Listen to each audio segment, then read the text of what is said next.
Good evening.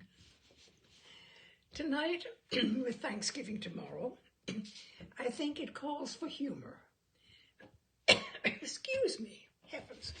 So I'm going to read a couple of selections, 3 selections, from a book I have entitled Fierce Pajamas, an Anthology of Humor Writing from the New Yorker.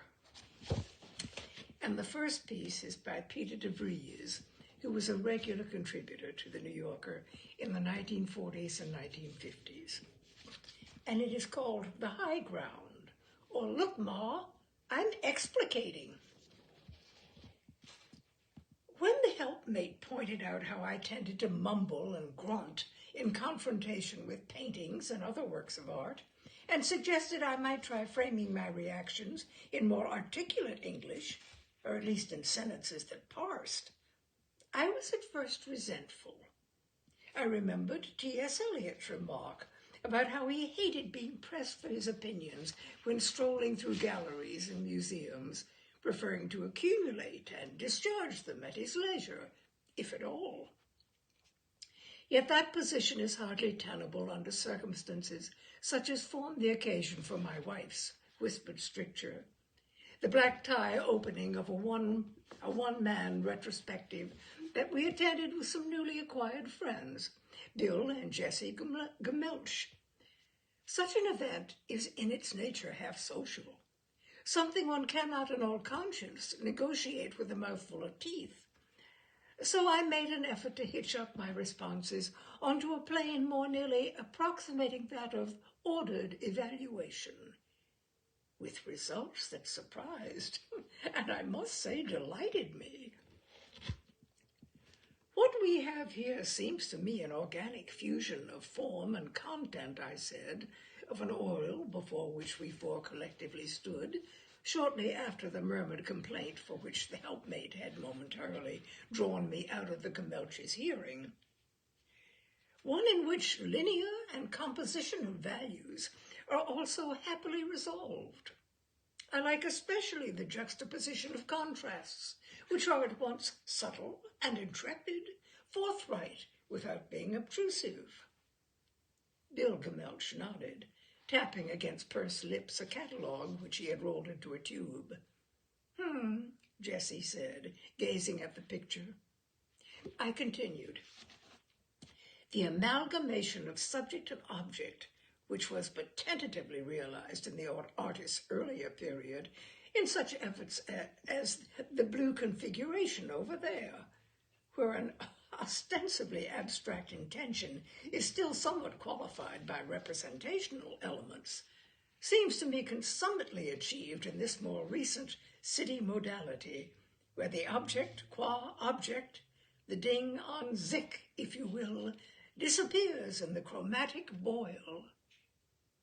Oh, there are the McCloskeys, said Jessie, and made for the new arrivals, hastily followed by Bill. The helpmate again waited till they were out of earshot. Then she said, Go back to the way you were. This was more easily said than done. When a man has found his tongue on the level I had, the cat is not likely to get it again very soon. I could hardly wait for the next chance to practice my newly discovered gift, which was like a heady wine. It came the very next week when we attended an old Chopin concert by a Brazilian pianist, again with the Gemelches. Like him? Bill said in the lobby during the intermission, eyeing me warily as he shook a cigarette from a pack.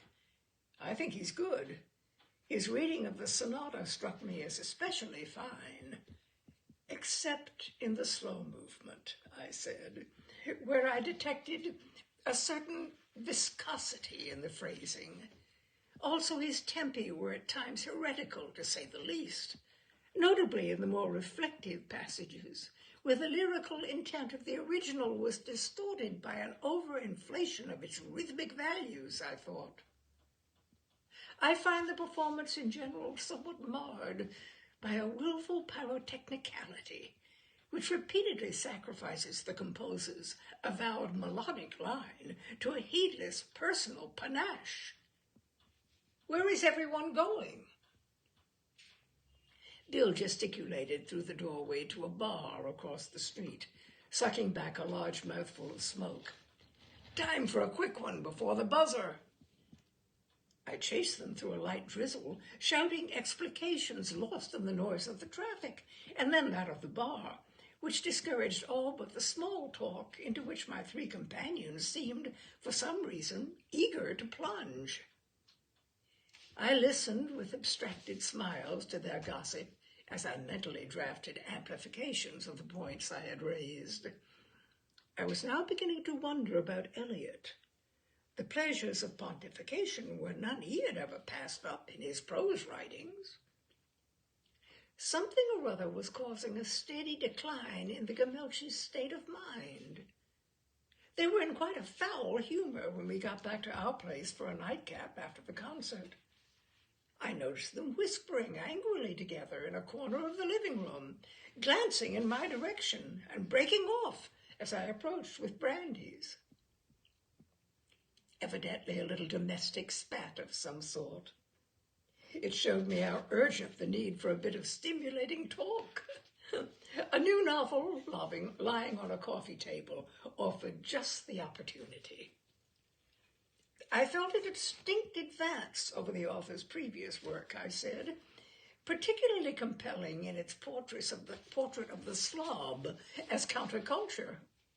Here, the grubby romanticism of asphalt vagabondage, long familiar to us in a rash of road fiction from those still into words, is elevated into an outright arrangement of the work ethos as more puritanic dregs.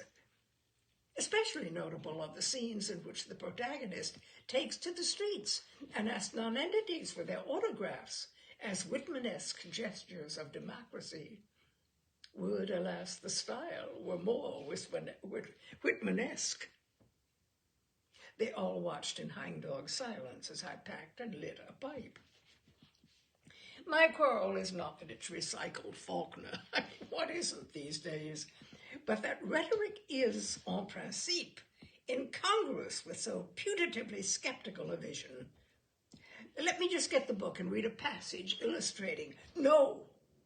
Both Gamelchis spoke as they rose simultaneously and stood with clenched fists, as though prepared to bar my passage to the book with physical force if necessary. We have to toddle along, Bill said levelly. We have to get up tomorrow, Jessie explained. The helpmate now climbed to her feet, like a third guest on receipt of the door. Until we actually reached it, there was the eeriest sense that she might indeed sail through it and out into the night, remembering only at the last moment that she lived here. Well, you've driven them away, she said when we were alone. Probably for good. In God's name, can't you stop it? Talking like that? It would be dishonest to guarantee anything. Once you've got the hang of something, look, I'll guarantee something, that I can't take much more of this phase. Look, we're all going to the Bilkingtons' cocktail party Saturday, and you damn well better talk United States there, is all I can say, Buster. The helpmate's misgivings were not without foundation. Beau Bilkington is a tired businessman who encourages canards such as that he carries a hip flask to the opera. When he shakes hands, he will fold 2 fingers back, so that you think you are grasping stumps, and say with a laugh, "Lost them on a minesweeper." Saturday evening saw me being greeted again in that vein, and smiling through in my own as I rolled an eye around the apartment to see who was on deck. A large mixture of friends and strangers. Plucking a drink from a passing tray, I made for a group at the far end of the living room who were listening to an LP of some new poet reading his stuff, an album entitled Vibes, of which I caught the last 10 minutes. Like it? Jenny Bilkington said when the stereo had clicked off. There were murmurs of approval, a few polite shrugs and exclamations. I could feel the helpmate's eye on me, though from behind. I made an effort to get a grip on myself, the brief, foredoomed struggle of a man hooked on exegesis. I cleared my throat as Jenny moved to play the flip side. I find it on the whole creditable of its kind, allowing for the element of naivete in colloquial art generally, I said. The style is basically folk collage rather than formalized song, of course. The use of slang, cliches, and the like, wedged arbitrarily into what systematic verse there is, offers a literary counterpart of the found objects incorporated into contemporary junk sculpture. Yet another example of the fragmentation that has marked our art for half a century, reflecting a dilapidated Western psyche. Each generation espouses its argot with more bravado than the last. The hippie lexicon is almost all cult verbiage, a development hardly surprising, for in the beginning may have been the word, but the end is always jargon. How about that? Said Beau. He glanced wretchedly over at another group as he reached for his highball. I liked especially the passage beginning, "What availeth it, a lawnmower?" as a wry commentary on certain pernickety home-owning elements comprising, in fact, a culture in mid-slide. Also effective was the symbolism of the carpenter's apprentice who throws down his tools and leaves Scarsdale, an allusion to the current Jesus bag. The plan to hear a little of the flip side was abandoned as the group dispersed, to reform into smaller knots of muttering guests. One especially exercised little cluster, incidentally including Bill Gamelch, were shaking their heads and even their fists.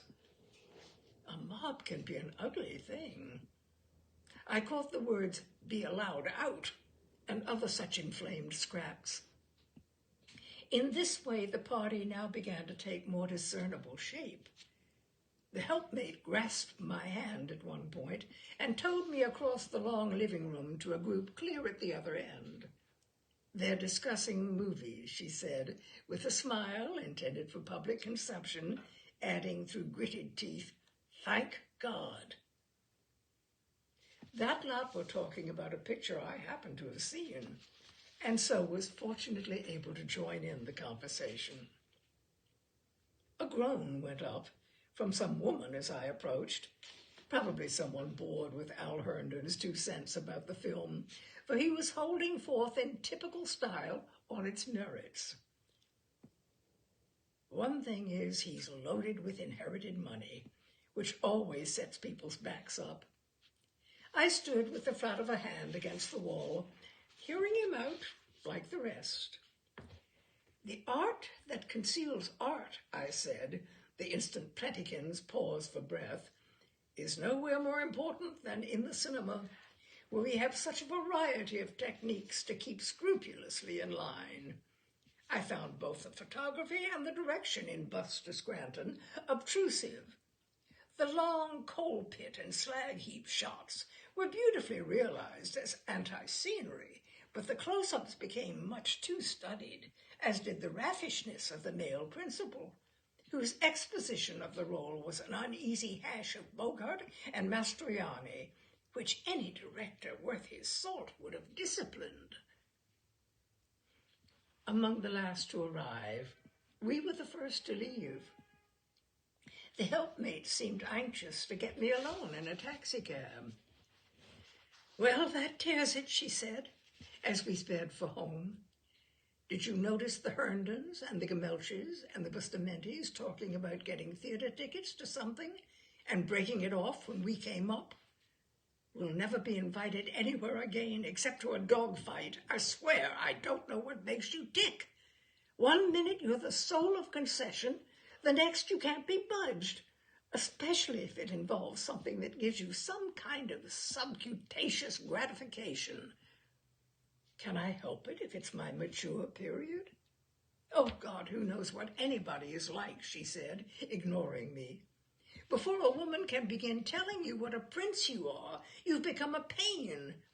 You know what I think? I think, she went on, warming to her subject, you masked a genuine aggression under a facade of compliance, and vice versa. A sort of basic insecurity inside this husk of independence. You seem unable to divorce your societal from your ego drives. You're gregarious from your competition. She can go on like that for days. Ah, well, it's an age of criticism, isn't it? It's nothing if not that. That was written in 1971. And now,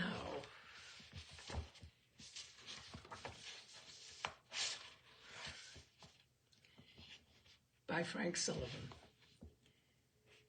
Frank Sullivan claimed that his career as a humorist began at the New York World after he wrote a long obituary of a socialite who turned out not to be dead. He began contributing to the New Yorker in 1926. His cliché expert, Mr. Arbuthnot, testified to the magazine from 1935 to 1952. And so let us go to the cliché expert, Mr. Arbuthnot. The cliché expert takes the stand. Pardon me. Mr. Arbuthnot, you are an expert in the rise of the cliché, are you not? Yes, sir. I am a certified public cliché expert. In that case, would you be good enough to answer a few questions on the use and application of the cliché in ordinary speech and writing? I should be only too glad to do so. Thank you. Now, just for the record, you live in New York? I like to visit New York, but I wouldn't live there if you gave me the place. Then where do you live? Any place I hang my hat is home, sweet home to me. What is your age? I am fat, fair, and 40. And your occupation? Well, after burning the midnight oil at an institution of higher learning, I was for a time a tiller of the soil. Then I went down to the sea in ships for a while. And later, at various times, I have been a guardian of the law, a gentleman of the Fourth Estate, a poet at heart, a bon vivant and raconteur, a prominent clubman and man about town, an eminent... Just what is your occupation at the moment, Mr. Arbuthnot? At the moment, I am an unidentified man of about 40, shabbily clad. Now then, Mr. Arbuthnot, what kind of existence do you, as a cliché expert, lead? A precarious existence. And what do you do to a precarious existence? I eke it out. Have you ever been in a kettle of fish? Oh, yes. What kind? A pretty kettle of fish. How do you cliché experts reveal yourselves, Mr. Arbuthnot? In our true colors, of course. And you expect to live to a ripe old age. What do you shuffle off? This mortal coil. What do you think? My lucky stars. What kind of retreats do you like? Hasty retreats. What do you do to hasty retreats? I beat them. Regarding dogs, what kind of dog are you? A gay dog. And how do you work? Like a dog. And you lead a dog's life. So much for dogs. Now, Mr. Arbuthnot, when you are naked, you are stark naked. In what kind of daylight? Broad daylight. What kind of outsider are you? I'm a rank outsider. How right are you? I am dead right. What kind of meals do you like?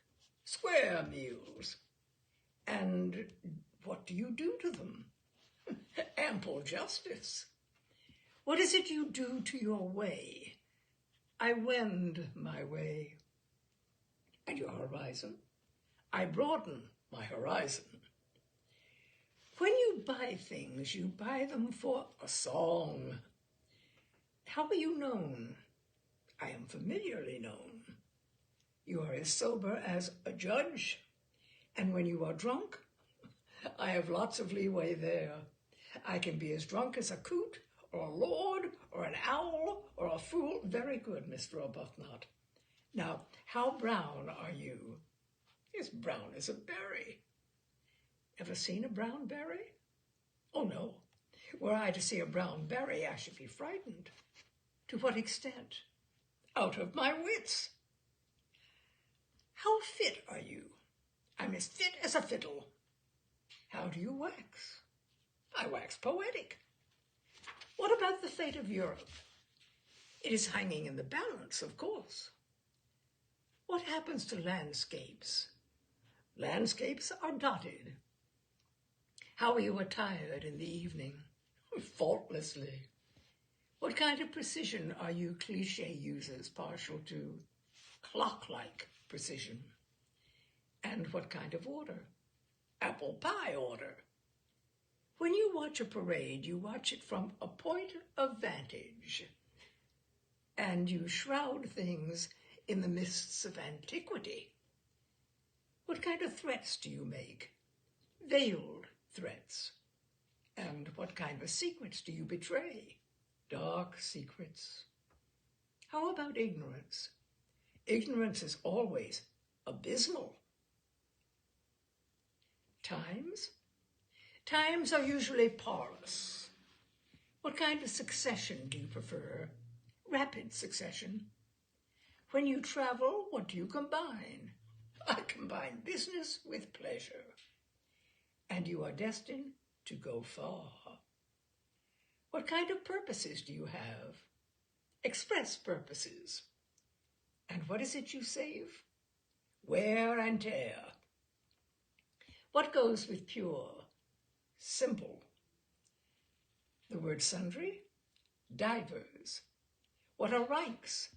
Ranks are serried. Structures are imposing. Spectacles are colorful. Thank you, Mr. Arbuthnot. What kind of beauties do you like? Raving beauties. How generous are you? I am generous to a fault.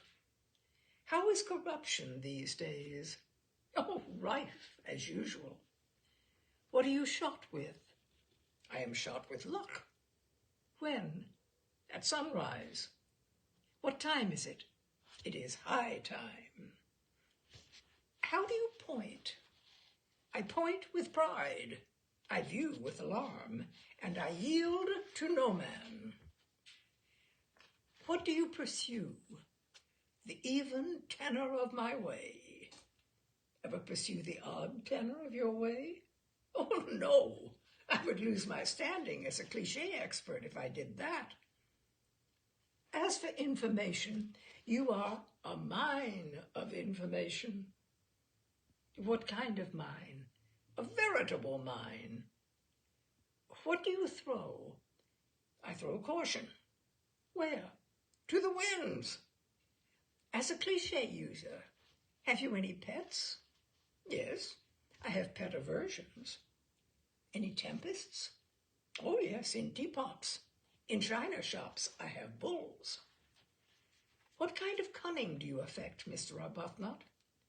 Low animal cunning. And when you are taken aback. I see. Well, Mr. Arbuthnot, I think that about covers the ground for the time being. I'm sure we're all very grateful to you for your cooperation and your splendid answers. And I think that everyone who has listened to you here today will be a better cliché user for having heard you. Thank you very, very much. Thank you, Mr. Struer. It's been a pleasure, I assure you, and I was only too glad to oblige. And then on another occasion, with another questioner, Mr. Arbuthnot, When you write a story for a newspaper in your capacity, pardon me, Mr. Dewey, my official capacity, to be sure, in your official capacity as a cliché expert, from what kind of source do you get your information?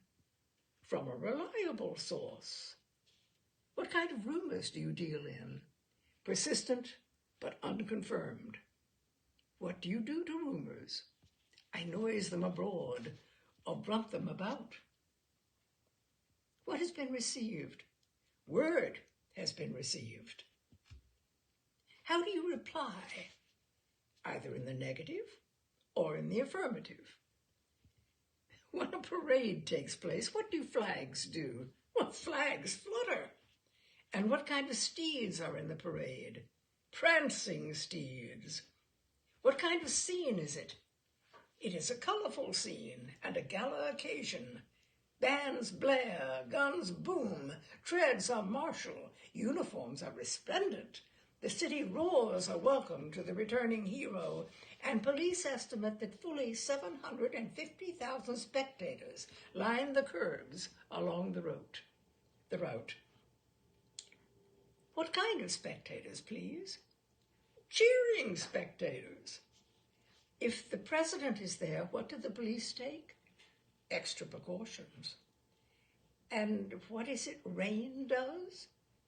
Rain interrupts the festivities. Mr. Arbuthnot, what happens at railroad stations on holidays?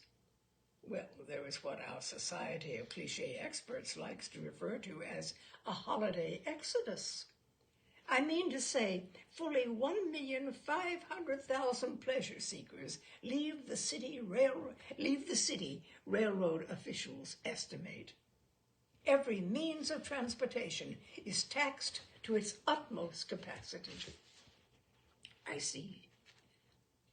How are the flowers arranged at a wedding? Tastefully. And what does society do? Society turns out en masse. Why? Because the bride and groom are popular members of the younger set. How about the first marriages of the bride and groom, if any? They terminated in divorce. What kind of couples get married? Happy couples. And what kind of parents have children? Proud parents. To what point do happy couples often come? To the parting of the ways. Mr. Arbuthnot, tell me, to whom are testimonial dinners given? Pardon me, Mr. Dewey, but testimonial dinners are never given. They are tendered. Thank you for setting me right on that. I hope you don't think me rude or over-precious. Quite the opposite. You see, I feel rather strongly about the cliché because I have devoted a great deal of time to perfecting myself in its use. I do think if one is going in for them, one might as well get them right, down to the last detail, mightn't one? You know the old saying, whatever is worth doing at all is worth doing well. And a world of truth there is in it, too. You said a mouthful, Mr. Dewey. So that what I mean is a testimonial dinner is tendered, and it is tendered to a valued guest of honor.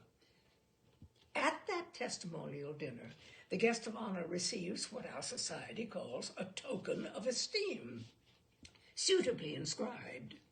The guest of honor tries to express his appreciation, but is overcome by emotion. Thank you for a concise summary of the testimonial dinner situation, Mr. Arbuthnot. Now, how about meetings? What happens at meetings? Oh, plans are formulated, arrangements are made, initial steps are taken. How many kinds of citizens are there, Mr. Arbuthnot? Our society recognizes only one kind, prominent. Of course, there are also well-known residents and outstanding figures. How many friends has a prominent citizen? He has a host of friends. Why? because he is a highly respected member of the community. Mr. Arbuthnot, what kind of hopes do you have? High hopes. And I don't have them. I entertain them. I express concern. I discard precedent. When I am in earnest, I am in deadly earnest. When I am devoted solely. When a task comes along, it confronts me. When I stop short. I take but one kind of steps, those in the right direction. I am a force to be reckoned with. Oh, ask me anything, Mr. Dewey, anything. All right. How about the weather? When does weather occur? Where does weather occur? You think you can stump me with that? Well, you can't. Weather occurs over widespread areas. Winter holds the entire eastern seaboard in its icy grip. Snow blankets the city, disrupting train schedules and marooning thousands of commuters. Traffic is at a standstill. Hold on a minute, my friend. You've left out something. I have not. What? Traffic is virtually at a standstill. Oh, a detail, Mr. Dewey. All right, I concede you that. 10,000 unemployed are placed at work removing the record fall as cold wave spells suffering to thousands. As cold wave spells suffering to thousands. Old residents declare blizzard worst since '88, Mr. Arbuthnot. Mayor fears milk shortage. Now in the summer, things are different. Then the city swelters in record heat wave. Thousands flock to beaches to seek relief. Mercury continues to soar. In the spring, on the other hand, the first robin... Hold on, Mr. Arbuthnot. I concede you the weather cliches for all 4 seasons. I would like to ask you another question. Go ahead. You can't stop me, Mr. Dewey. You would like to, though, wouldn't you? Well, it would be rather a feather, I know, in your cap. Well, proceed. What kind of fires happen? Fires don't happen. They occur. And they are frequently fires of undetermined origin. What do the victims do at fires? They flee, scantily clad. What happens to the building? It is completely gutted. If you fall off your horse, what kind of spill do you take, Mr. Arbuthnot? A nasty spill. And how do you escape from any accident? Unscathed. If you don't escape unscathed, what happens? I sustain cuts, contusions, and abrasions, or maybe I suffer a fracture. What kind of fracture? A possible fracture. How do they get a doctor for you if you have a possible fracture? Our society recognizes only one approved method by which a doctor may be got. He is hastily summoned. And the ambulance? The ambulance responds. Well, Mr. Arbuthnot, I must give you credit. You have passed through the ordeal of this course examination in a manner nothing short of admirable. I congratulate you, sir. Thanks, Mr. Dewey. You know what I am, don't you? No, what? I am a foeman worthy of your steel. Goodbye.